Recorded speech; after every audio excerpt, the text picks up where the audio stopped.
하나님 아버지와 우리 주 예수 그리스도로부터 오는 은혜와 평강이 이 자리에 계신 여러분과 함께 하시길 주님의 이름으로 축원합니다. 오늘은 부활절기의 마지막 주일입니다. 이제 일주일 후면 다음 주면은 성령 강림절을 저희가 맞이하게 되는데요. 오늘 함께 나눌 말씀은 사도행전 1장 12절부터 말씀을 함께 나누려고 합니다. 바로 이 시점에 함께 나누기 가장 좋은 본문인 것 같습니다. 오늘 함께 나눌 이 사도행전 1장의 말씀은 예수님께서 감람산에서 승천하신 다음에 성령 강림절까지, 성령 강림에 이르기까지 딱 일주일간의 시간이 비어 있는데요. 그 일주일간의 그 시간, 그 기다림을 다루고 있습니다. 사실 기다리는 거 좋아하는 사람 별로 없지요. 음식 조금만 늦게 나와도 또 메신저 답장이 일자 그거 딱 없어지지 않으면 굉장히 조급해하고 10분만 늦어도 왜 읽고도 답을 하지 않냐면서 우리가 조급해하는 게 오늘 우리의 모습입니다. 예수님 당시에 예수님의 제자들은 어떠했을까요? 이 기다림의 시간, 일주일의 이 기다림의 시간을 제자들이 어떻게 보냈는지, 또 어떤 마음으로 이 시간을 꾸려갔는지 오늘 말씀을 통해서 함께 확인해 보려고 합니다. 사도행전 1장을 펴시고 우리가 구절구절 한번 확인을 좀 해보도록 하죠. 함께 시작해 보도록 할까요? 감람산에서 예수님의 제자들이 눈앞에서 예수님이 승천하시는 것을 목격하게 됩니다. 그런 다음에 오늘의 본문 말씀은 그 장면이 감람산에서 갑자기 예루살렘의 한 다락방으로 옮겨집니다. 이게 12절 13절 말씀입니다. 우리한테 다락방 그러면 왠지 무슨 비밀의 방 같은 그런 생각이 들지만 1세기 이 팔레스타인 지방에서 다락방이라고 하는 곳은 그냥 말 그대로, 단어 그대로 윗방입니다. 그래서 이곳은 손님을 맞이하거나 특별한 일이 있을 때 함께 특별한 일들을 나누던 그런 공간입니다. 우리로 따지자면 한 거실 정도 되지 않을까 그렇게 싶기도 합니다. 그런데 특별한 것은 오늘 여기에 나와 있는 제자들이 모인 이 다락방이 매우 특별하게 읽히는 이유가 있어요. 그 이유는 바로 이 다락방이 예수님께서 최후에 만찬했던 그 다락방이었을 가능성이 매우 높기 때문입니다. 예수님께서 제자들과 마지막 식사를 나누면서 이런 말씀을 하셨죠. 너희들 중에 하나가 나를 배반할 것이다.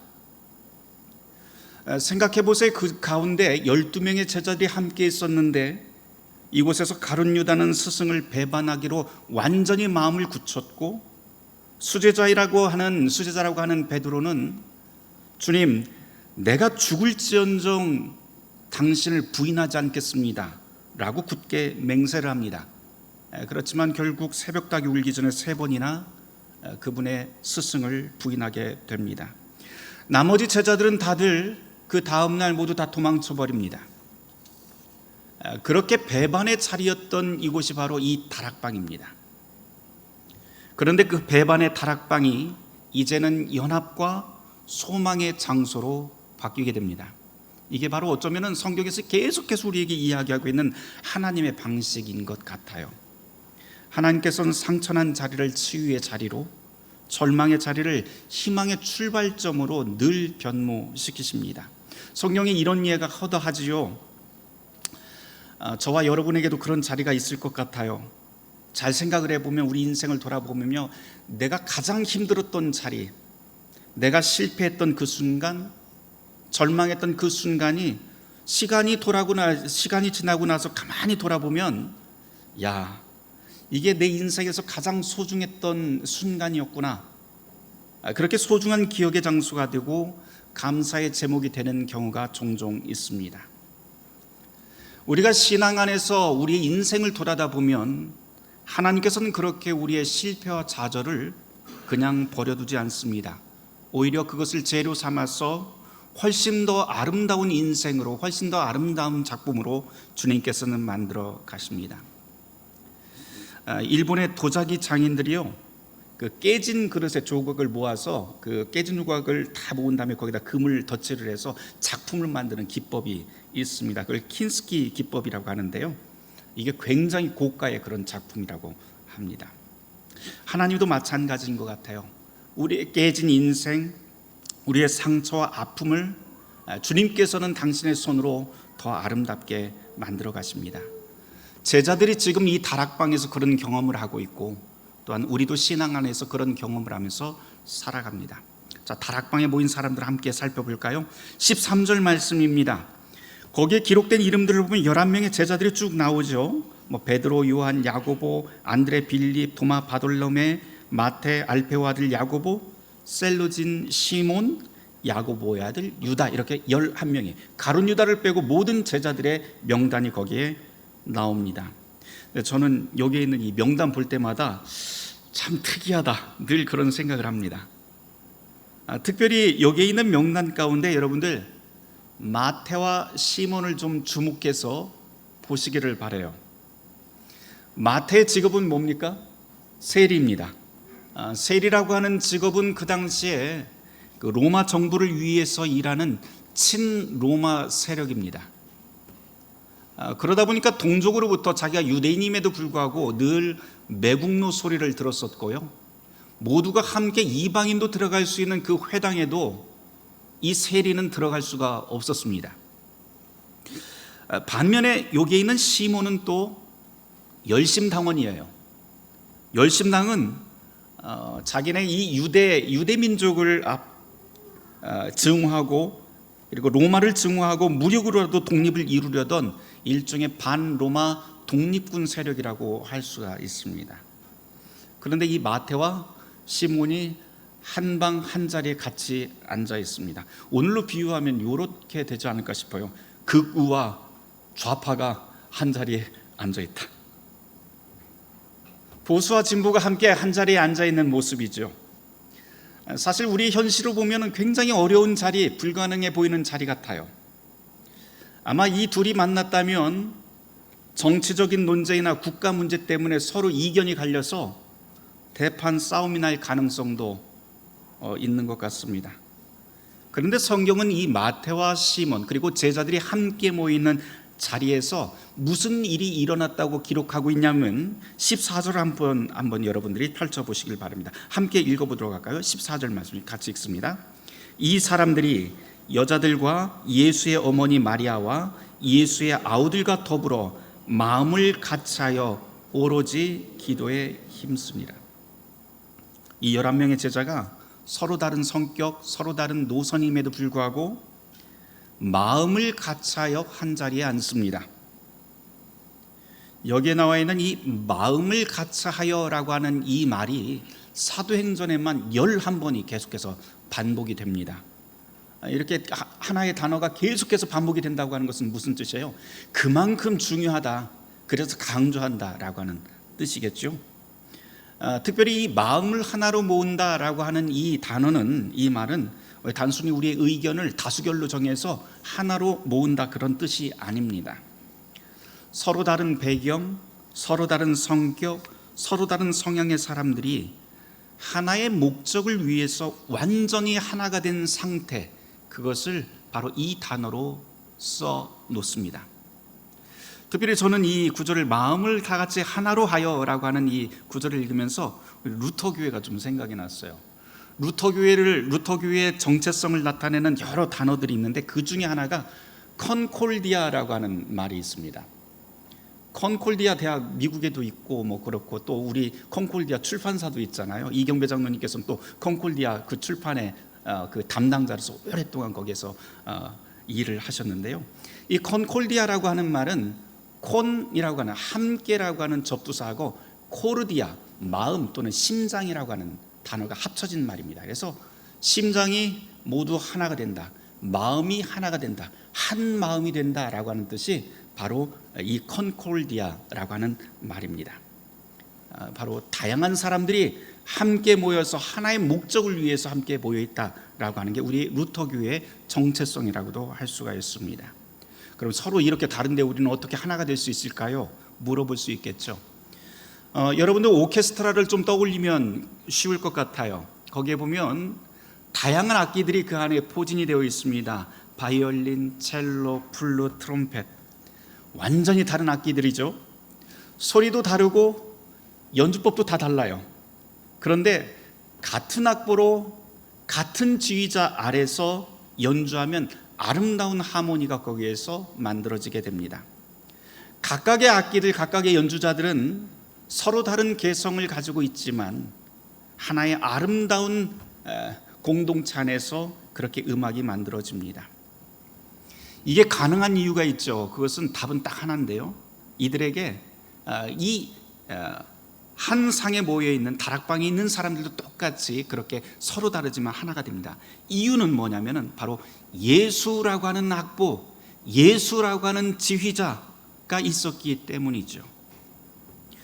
이 제자들 모두는 서로 다르지만 모두 다 예수를 직접 만났고 그분과 함께 걸어갔고 그분의 죽음과 부활을 목격했고 그분으로부터 동일한 사명을 받게 됩니다. 정치적 성향도 다르고 출신 배경도 다르고 성격도 달랐지만 예수님 앞에서는 모두가 사랑받는 동료였고 예수님의 증인으로 부름받는 제자들일 뿐입니다. 이 동일한 정체성이 이 사람들을 다락방에서 하나로 묶어냅니다. 14절 말씀에 보면 이 사람들이 함께 모여서 오로지 기도에 힘썼다라고 하는 말도 나오는데요. 이것도 매우 중요한 것 같아요. 오로지 기도에 힘썼다라고 하는 이 헬라어를 보면 그냥 기도만 했다 이런 뜻이 아니고요. 뭐 한 방에 열심히 목청 터져라 기도했다라고 하는 뜻도 아닙니다. 이 뜻은 꾸준히 몰입하다, 꾸준히 계속해서 집중하다라고 하는 뜻입니다. 뭐 간헐적으로 특별 기도회를 통해서 이렇게 기도했다 그런 뜻 아닙니다. 이 사람들은 지금 모여서 일주일 동안 꾸준히 함께 기도합니다. 더 놀라운 것은 이 14절 하반절에 나와 있는 구절 때문인데요. 여기 14절 하반절에 보면은 여자들과 예수의 어머니 마리아와 예수의 아우들과 더불어라고 하는 구절이 나옵니다. 우리가 보기에는 아무것도 아닌 것 같은데요. 1세기 이 유대 사람들, 이 팔레스타인 지역에 있었던 사람들이 본다면 굉장히 좀 놀랐을 것 같아요. 왜냐하면 이 1세기 유대 사회에서 여성이 남성들과 동일한 자리에서 종교적 모임을 갖는다는 것, 그거 굉장히 파격적인 일입니다. 예를 들어서 하나님의 집이라고 하는 예루살렘 성전에 들어갈 때도 성전에는 여러 단계가 있는데요. 여인들이 들어갈 수 있는 장소는 성전 안까지 들어가는 게 아니고 바로 성전 바깥에 있는 여인의 뜰까지밖에 들어가지를 못합니다. 그렇게 남자와 여자가 구별된 사회였죠. 심지어 회당이라고 하는 곳에도, 회당이라고 하는 곳에 이방인도 다 들어갈 수 있어요. 여성들도 들어갈 수 있어요. 그런데 여성들은 남자와 분리된 공간에 앉아 있어야 되고, 특별히 어떤 토론이라든지 아니면 의사결정 과정에는 절대로 여자들이 참여할 수가 없었습니다. 그런데 지금 이 사도행전 1장에 나와 있는 이 다락방은 어떤가요? 이곳에는 11명의 제자들과 여인들이 한 자리에서 함께 더불어 기도하고 있습니다. 그 자리에는 예수님의 어머니 마리아도 있고 갈릴리에서 예수님을 따랐던 여인들도 분명히 있었을 겁니다. 이 사람들은 예수님의 사역, 선교 사역에서 보면 남자들보다도 훨씬 더 중요한 역할을 다 해왔죠. 예수님의 사역을 물질적으로 후원했고요, 또 십자가 아래에서 끝까지 지켰던 사람들은 또 여자들입니다. 게다가 부활의 첫 증인, 그 빈 무덤에 갔던 첫 번째 증인들이 누구인가요? 바로 여성들이거든요. 이런 다락방의 모습, 이 다락방의 모습을 가만 보면 성별, 나이, 계층, 학력, 출신 지역, 정치적 성향 등등 다 다양한 차이로 다 분리되고 차별받는 오늘 우리의 사회하고는 굉장히 다른 모습을 보여줍니다. 그러면서 이 다락방을 보면서 또 생각하게 되는 것은 교회가 이런 곳이 되어야 되지 않을까라고 하는 생각을 하게 됩니다. 사도행전으로 다시 돌아가죠. 15절 말씀 함께 읽어보도록 하겠습니다. 15절 말씀입니다. 모인 무리의 수가 약 120명이나 되더라. 그때 베드로가 형제들 가운데 일어서서 이르되, 이 장면 매우 인상적이에요. 베드로 누구인가요? 베드로 예수님의 수제자라고는 했지만 얼마 전에 예수님을 3번이나 부인하고 도망갔던 배신자이고 또 겁쟁이입니다. 그런데 그 배신자, 겁쟁이가 기도하다 말고 갑자기 벌떡 일어나서 120명의 제자들 앞에서 당당히 일어서서 무언가를 이야기하려고 합니다. 그런 용기가 어디서 나왔을까요? 베드로 사실 자기 스스로도 굉장히 갈등하지 않았을까 그런 생각을 해봐요. 제가 만약에 베드로였다면 과연 일어날 수 있었을까?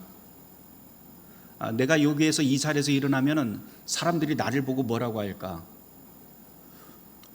저거 뭐 문제 있는 거 아니야?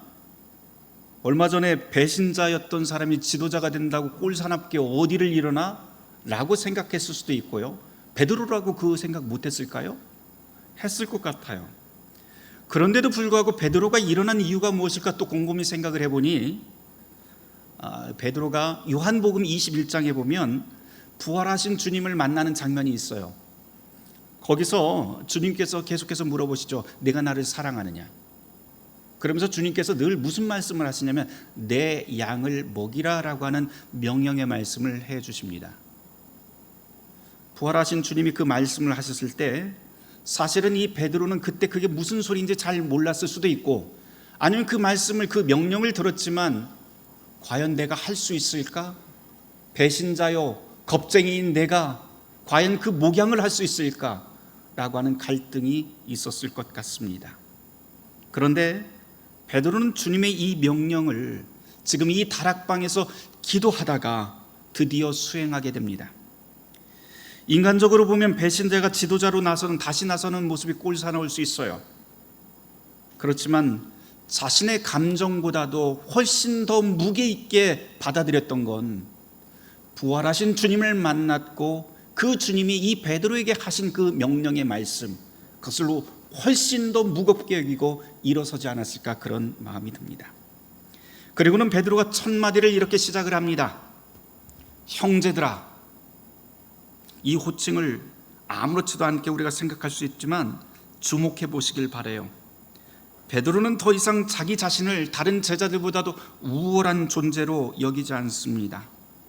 형제들아 라고 하는 이 짧은 이 호칭에 그리스도 앞에서 우리 모두는 동등한 형제요 자매입니다 라고 하는 고백이 들어있는 것 같습니다. 이게 진정한 리더십이죠. 진정한 권위라고 하는 것은 위에서 내려다보는 감독자의 권위가 아니라 옆에서 함께 걷는 동행자에게서 나옵니다. 쥐인 주먹에서 권위가 나오는 게 아니라 펼쳐진 손에서 그 권위가 나오는 것이죠. 예수님께서도 그런 말씀을 하셨습니다. 인자가 온 것은 섬김을 받으려 온 것이 아니라 도리어 섬기려 하는 것이다.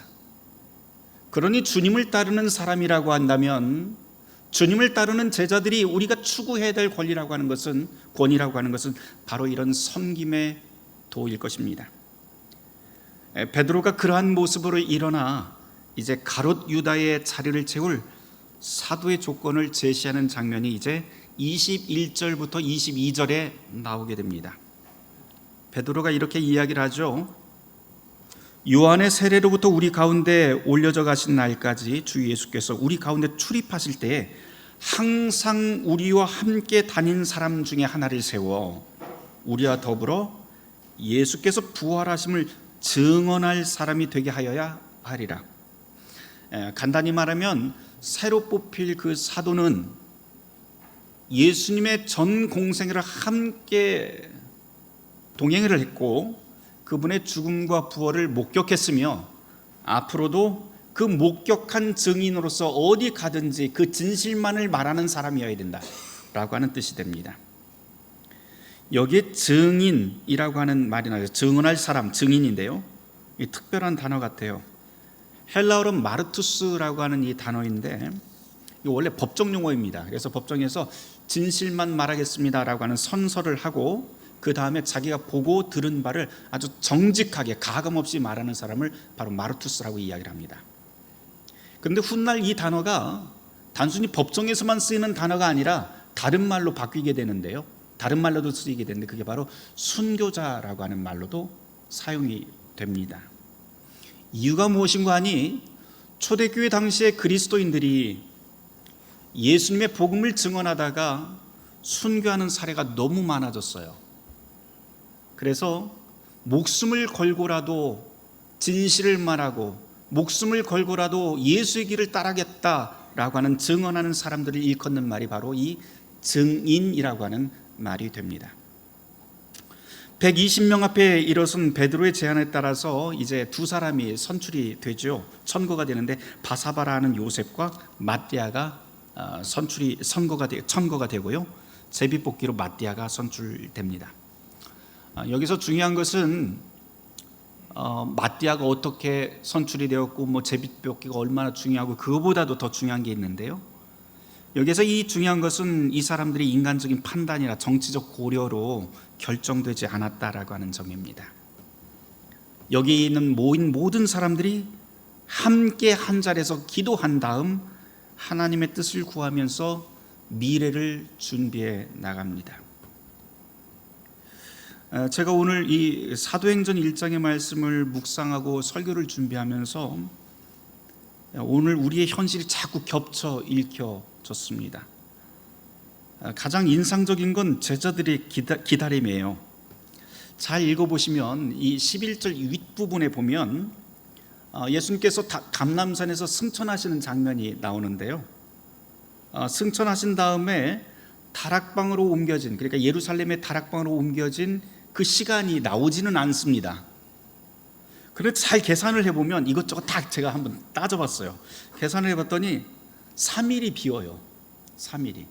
그러니까는 감람산에서 3일 동안 예수님께서 올라가시는 모습을 보고 제자들이 황망해서 그 자리에서 3일 동안 그냥 멍하니 있었을 수도 있겠어요. 3일 동안 무슨 일이 있었는지 성경은 전혀 우리한테 알려주지 않기 때문에 그 공간이 빈 공간으로 남아 있습니다. 그런 다음에 다락방으로 오게 됩니다. 다락방으로 온 다음에 이 사람들은 기도하면서 미래를 준비하기 시작을 합니다.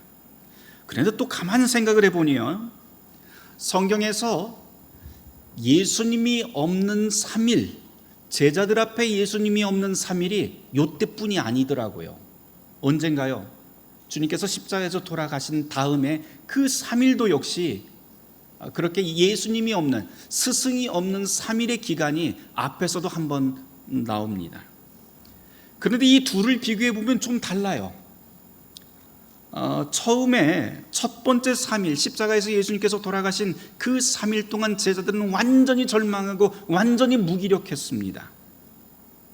그 3일 이후에도 이 사람들이 무엇을 해야 될지를 몰랐어요.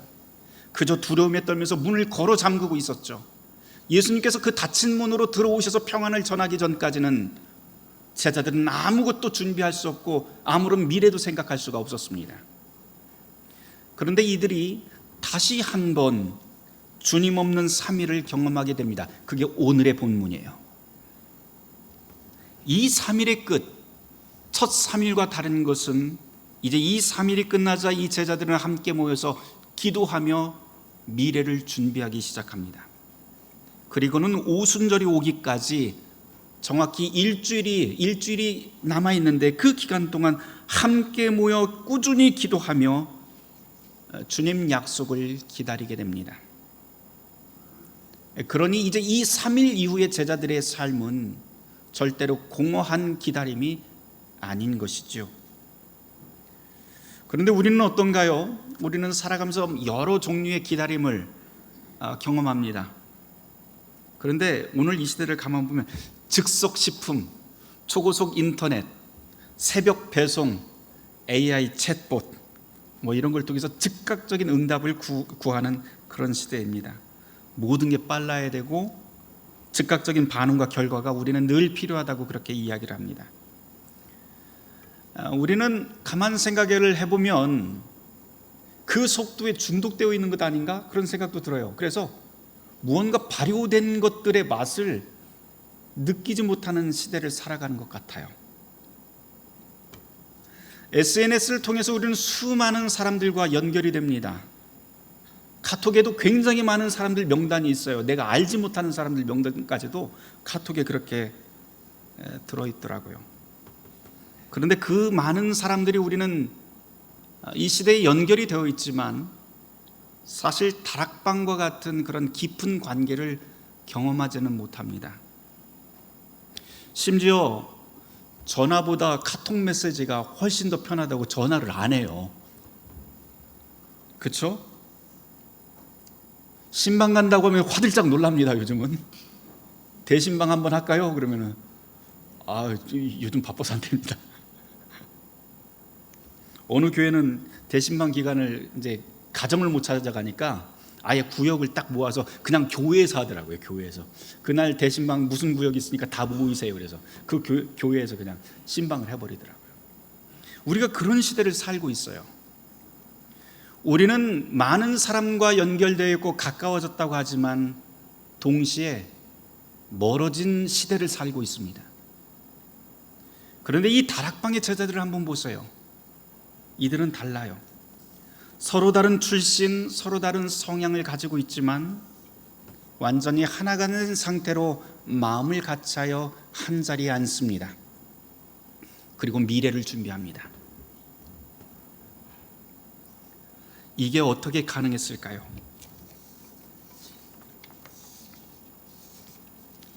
이들은 오직 예수님 때문에 하나가 됩니다.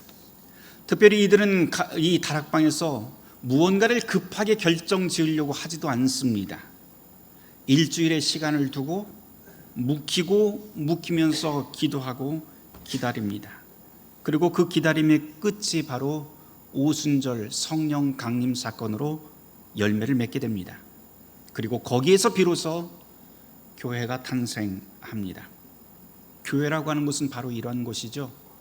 즉각적이기보다는 기다리고 기도하고 그리고 성령이 임할 때 바로 열매가 맺히는 것, 그것이 바로 교회입니다.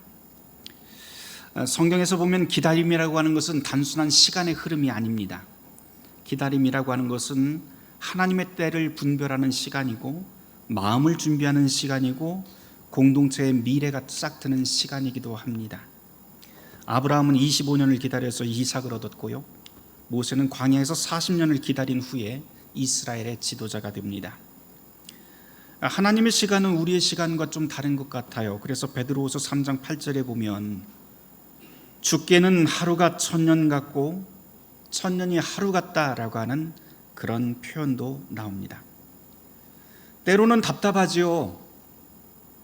하나님은 우리가 생각하는 것보다 정말 느리게 일하시는 것 같기도 하고요, 어떤 때는 아예 우리 말을 듣지 않으시는 분 같기도 합니다. 그런데 돌아보면 그분은 결코 늦지도 않으시고 멀리 계시도 않으시며 가장 정확한 때 가장 적절한 것으로 우리에게 응답을 해주시면서 일하시는 분이 바로 우리의 하나님입니다. 이제 이틀 후면 우리나라의 새로운 대통령이 세워집니다. 대선이 끝나고요. 그런데 이제껏 우리의 사회를 보면 정치적인 갈등 그리고 사회적 분열이 점점 더 깊어져 가는 것 같습니다. 서로 다른 견해를 가진 사람들이 모이면 서로 원수처럼 대합니다. 뉴스와 온라인을 보면 혐오와 비난의 글들이 넘쳐나고 오프라인에서도 함께 만나면 사이가 좋다가도 정치 이야기 딱 나오면 관계가 곧바로 냉각됩니다. 그런데 여러분, 오늘 이 말씀을 묵상하면서 이 다락방의 마태와 시몬을 다시 한번 보기를 바랍니다. 친로마 세력과 반로마 독립군이 한자리에 앉아서 마음을 같이 합니다. 그리고 기도합니다. 왜요? 예수 때문에. 바로 이것이 우리가 꿈꾸는 나라, 우리가 꿈꾸는 교회의 모습이 아닐까요? 우리는 서로 다른 정치적 견해를 가질 수 있습니다. 그리고 민주주의 사회에서는 그것이 아주 자연스러운 일이기도 합니다. 하지만 그 차이가 있더라도 어떤 경우라도 분열과 증오, 폭력을 용인하는 그런 길이 되어서는 결코 안 됩니다. 우리는 모두 이 땅에서 함께 걸어나가야 될 동반자이기 때문이죠. 우리가 그리스도의 증인이라고 한다면, 특별히 교회의 지체라고 한다면 이 나라를 위해서 그리고 교회를 위해서 마음 모아 기도해야 됩니다. 정치적 성향과 관계없이 나라의 오늘과 내일을 위해서 성실하고 지혜롭게 일할 지도자가 누구인지 고민하며 기도하고 선출되도록, 그리고 이 땅에서는 모든 사람들이 생명이 있다고 하는 것 그 자체로 인간답게 살 수 있게 하고, 약한 자가 보호받고 소외된 사람이 돌봄받는 그런 나라가 되도록 그리스도인들이 함께 기도해야 합니다. 이와 더불어서 오늘 이 시대 교회를 위해서도 우리가 함께 기도해야 합니다. 교회가 증오와 분열의 그런 원천이 아니라 다락방 같은 곳, 세상이 밀어내는 사람들에게도 열린 공간이 되는 자리, 서로 다른 배경의 사람들이 예수 때문에 하나가 될 수 있는 곳이 되도록, 그리고 급하게 답을 재촉하지 않고 함께 기다려주는 공간이 될 수 있도록 기도하고 힘써 실천합시다. 모든 것이 우리가 살아가는 세계가 성급한 시대이지만 그리스도인이라면 적어도 이런 기다림의 지혜를 함께 가집시다. 씨앗이 땅 속에서 조용히 자라듯 기도가 하늘에서 응답을 받기를 기다리듯 우리도 그리스도 안에서 기도하며 인내하고 힘써 선한 미래를 준비합시다. 사랑하는 성도 여러분, 오늘은 부활절기 마지막 주일인데요, 성령 감림절까지 이제 일주일이 남았습니다. 이 일주일의 시간을 이 다락방의 제자들처럼 우리는 서로 다르지만 마음을 같이 하여 기도에 힘써 가는 시간으로 만들어 보기를 바랍니다. 바라기는 우리의 사회와 교회가 열린 마음으로 서로를 받아들이고 함께 기다려주며 소망의 미래를 일구는 다락방 공동체가 되기를 주님의 이름으로 축원합니다. 모든 지각에 뛰어난 하나님의 평강이 그리스도 예수 안에서 우리의 마음과 생각을 지키실 것입니다. 아멘. 오늘의 말씀을 놓고 잠시 묵상 기도하는 시간 갖도록 하겠습니다.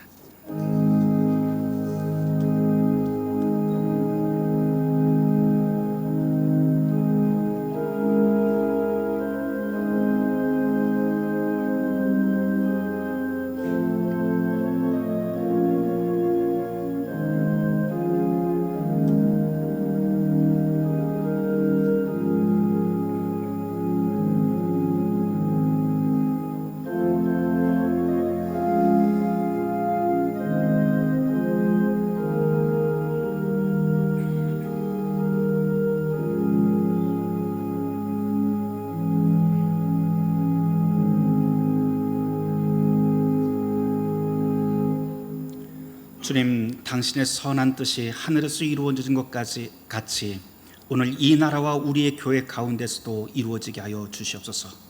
예수 그리스도 이름 받들어 감사하며 기도 올리옵나이다.